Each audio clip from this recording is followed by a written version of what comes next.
Il y a un sujet qu'on ne pensait pas aborder ce soir.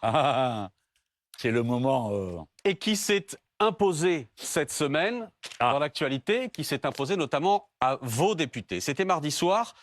La première question posée dans l'hémicycle par Adrien Quatennens depuis sa condamnation. Oh, quelle surprise! À 4 mois de prison avec sursis pour avoir frappé sa femme. Adrien Quatennens, hué par une partie de l'Assemblée et applaudi par certains des députés de la France Insoumise. On regarde. Je vais appeler le dernier amendement de cette série qui est présenté par M. Quatennens. Merci, Monsieur le Président.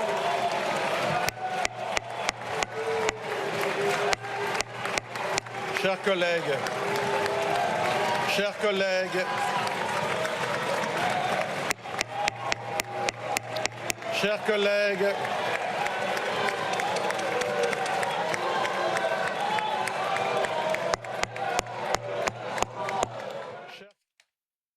Qu'est-ce que vous venez de dire, Jean-Luc Mélenchon? Je viens de dire que vous prenez un plaisir malsain à voir souffrir un jeune député. Il a été condamné. Il a été condamné. Le juge aurait pu le déclarer inéligible. Il ne l'a pas fait. Et donc, il reprend son travail de député après avoir vécu un moment horrible. 6 mois de bashing. Il a été très puni. Et nous, les Insoumis, nous avons été très punis.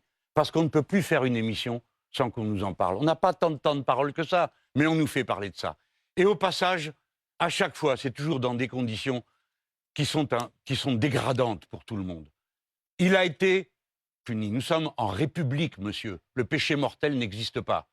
Chaque personne condamnée purge sa peine, puis ensuite elle est considérée comme réhabilitée dans son droit à exercer ce qu'il a à faire. Il a un mandat populaire, il revient à l'Assemblée nationale et il fait son travail sérieusement. Il s'est exprimé sur les retraites, ça a été son premier discours à l'Assemblée nationale dans la mandature précédente. Il en a fait autant.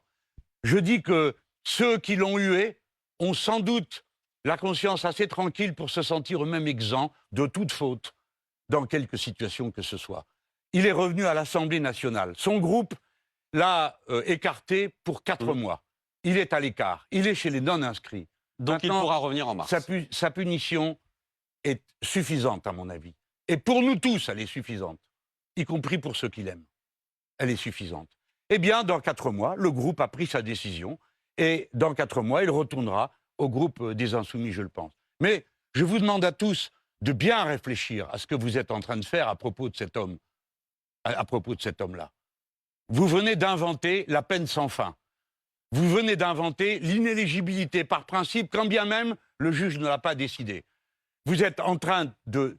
Là, vous avez savouré, vous auriez pu le présenter. Non. Vous mentez quand vous dites que ça s'est imposé à vous. Non, parce que vous auriez pu me prévenir qu'on allait en parler ce soir. Premièrement, vous avez voulu me prendre par défaut en espérant qu'après Vous... l'usure d'une si longue séance avec vous, pas du tout, épuisé que je suis, je surréagirai.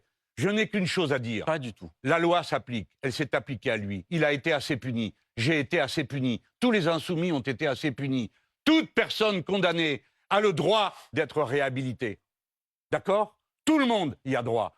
Il n'a pas été condamné à l'inéligibilité. Il fait donc son travail de député. Sinon, hypocrite que vous êtes, vous viendriez me demander dans une prochaine émission comment ça se fait. Il ne fait pas son travail de député. Que ne démissionne-t-il pas? Jean-Luc Mélenchon, première chose. Non, attendez, Jean-Luc Mélenchon. Foutez-nous la paix. Premièrement, nous avons le droit je d'être ne prends respectés. aucun plaisir là-dedans. Si, aucun plaisir. sinon, vous n'auriez pas laissé aucun plaisir là-dedans. ce garçon, le visage défait à l'écran. Deuxièmement, vous savez très bien que cette scène-là est venue perturber les débats. Et troisièmement, vous savez très bien que la prise de parole sur le sujet. Vous savez très bien que la prise de parole d'Adrien Quatennens perturbe aussi le groupe de la NUPES et fait débat dans le groupe de la NUPES. Que c'est un fait politique. C'est ça que vous voulez faire. Refusez, ça fait des mois que ça dure. De voir que c'est un fait politique aussi, Jean-Luc Mélenchon. Vous passez votre temps à ça. Non. Ce que vous espérez, c'est trouver le moyen de diviser les insoumis entre eux. Et vous y venez. Ça vous a plu de le montrer comme ça? Pas du tout. Il a souffert comme un damné ce soir-là à prendre la parole. Et est-ce que vous savez, monsieur le faiseur de morale, que 2 personnes sont intervenues? L'une, Madame Ménard, l'autre, un député de droite, absolument. Un autre de LREM, pour dire maintenant ça suffit. Pour critiquer les huées, absolument. Vous n'avez pas le droit d'intimider un collègue. Parce que ce qu'ils ont fait, c'est de l'intimidation. Je parle fort, je parle de tout mon cœur. Je sais très bien que tout le monde n'est pas d'accord avec moi. Mais moi, je ne changerai pas de principe pour faire plaisir à je ne sais quelle opinion fugace, qui méprise les principes de la République. Parce que mépriser qu'une peine est une peine, c'est mépriser la République elle-même. Si vous voulez revenir à l'ancien régime, si vous voulez revenir à la peine de péché mortel, faites-le, mais ce sera sans moi.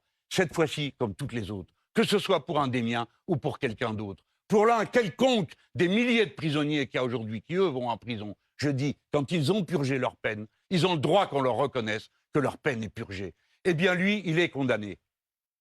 Il a purgé sa peine, il est en train de la purger. Maintenant, ça suffit. Foutez-lui la paix. Lâchez-nous. Laissez-nous faire de la politique. Arrêtez de venir sans arrêt pour voir s'il n'y a pas moyen que deux insoumis s'engueulent entre eux. Le groupe insoumis a pris une décision. Lui, pas moi, je n'y étais pas. Ils ont pris cette décision. Elle s'applique. Le mouvement insoumis, en 4 jours, à la demande d'Adrien Quatennens, a cessé d'être le coordinateur. Qu'est-ce que vous voulez de plus? Il a donné une gifle, il l'a reconnu. Vous savez ce que vous êtes en train d'inventer? Autrefois, on disait, faut avouer, à demi pardonné. Maintenant, faut avouer, jamais pardonné. Voilà le recul qui aura été fait. Tout le monde saura que dire la vérité, c'est nuire à sa propre situation. Ce garçon n'a jamais, un seul jour de sa vie, renié les principes auxquels il croit, notamment contre les violences. Alors vous êtes parfait, mais lui n'est pas parfait. Moi non plus, je ne suis pas parfait. Vous voyez, la raison voudrait que j'en parle moins fort, moins violemment, que je ne laisse pas apparaître mes sentiments. Mais je ne peux faire autrement que de le dire. Je suis révolté contre le traitement. Qu'est-ce que vous attendez? De le tuer? Qu'il en ait marre, qu'il n'en puisse plus? Vous avez vu la tête qu'il fait là? Et il tient bon. Mais ça ne vous suffit pas, vous passez ça bien en longueur, hein, en espérant qu'on se bouffe entre nous. Ce que vous faites est moralement répugnant. Vous auriez pu me prévenir. Vous auriez pu me prévenir. Vous ne l'avez pas fait, exprès. Parce que vous espérez... Moi, j'ai eu 0 contact avec vous, Jean-Luc Mélenchon. Monsieur, oui, vous avez 0 contact, c'est ça. Prenez-moi pour un imbécile en plus. Donc, vous auriez pu me prévenir pour que je réfléchisse à vous dire comment, au bout de 2 heures de débat sur les retraites, j'allais intervenir. Hein? Non, vous ne l'avez pas fait. Parce qu'il y a chez vous une jouissance sadique à voir des gens souffrir. Non, vous monsieur, aimez ça? Non, monsieur Mélenchon. Si, monsieur. Pas Sinon, vous auriez fait une séquence plus brève. Pas du tout, monsieur. Alors, je vous reconnais tel que vous êtes. Pour faire du buzz, vous êtes prêt à n'importe quoi. Non, monsieur. Et la scène que nous venons de vivre, je suppose, sera le moment clé d'une émission que je croyais consacrée aux retraites. Je regrette de vous avoir fait confiance. Vous êtes des gens sans principe, sans foi ni loi.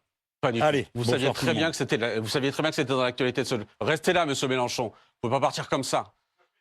Bon. Voilà, c'est la fin de cette émission. Merci à tous les 4 de m'avoir épaulé ce soir. Merci de nous avoir suivis. Dans un instant, même tout de suite, c'est Aurélie Casse sur BFM TV qui reçoit Robert Ménard. Merci à vous d'avoir été fidèle à BFM TV.